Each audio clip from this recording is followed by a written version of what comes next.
Hey guys, and welcome back to this channel. In this video, I'll be showing you guys how you can create fun shapes in CapCut PC.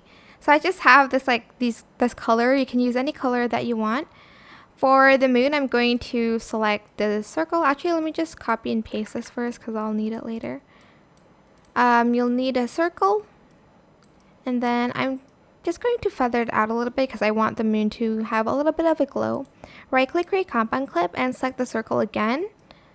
But you're going to select the reverse button, and I'm just going to feather it out just a little bit again for that glow. So that's the first one. The second one is you already have this in your mask. It's just a heart shape one. Just create that, and I'm just going to place it here, and I'm also going to feather that out. Okay.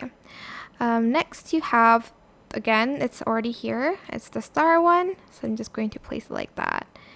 Next you can get super creative by creating a flower, which is a little bit more tedious. You'll need the circle, and you'll need around 5 circles. And you're just going to make them into a flower like so. Whoops. Which one is that? Okay, it's this one.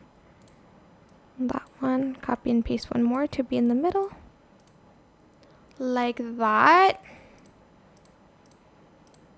Trying to figure out which one's which is kind of difficult, not gonna lie.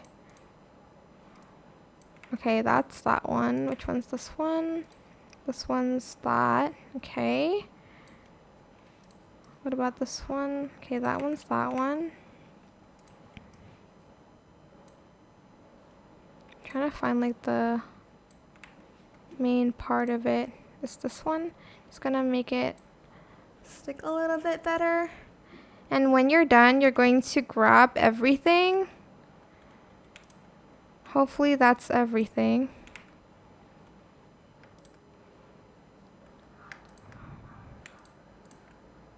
With the control button, right click, create compound clip. Oop, I missed one. Okay, and I'm going to go to mask, and I'm going to select circle, and I'm going to again select reverse to make the little the middle part. I don't know what it's called. You can also make clouds with the circle method that I just showed you. Sorry. But that is pretty much what you can make in CapCut PC as shapes. I hope this tutorial was helpful for you guys. Don't forget to like, comment, share. Also subscribe to this channel if you haven't done that already. If you have any more questions, just leave it in the comment section down below. I will try my best to answer them all for you guys. If you found this video helpful, please click the thanks button above the description box down below. Thank you so much for watching. Bye!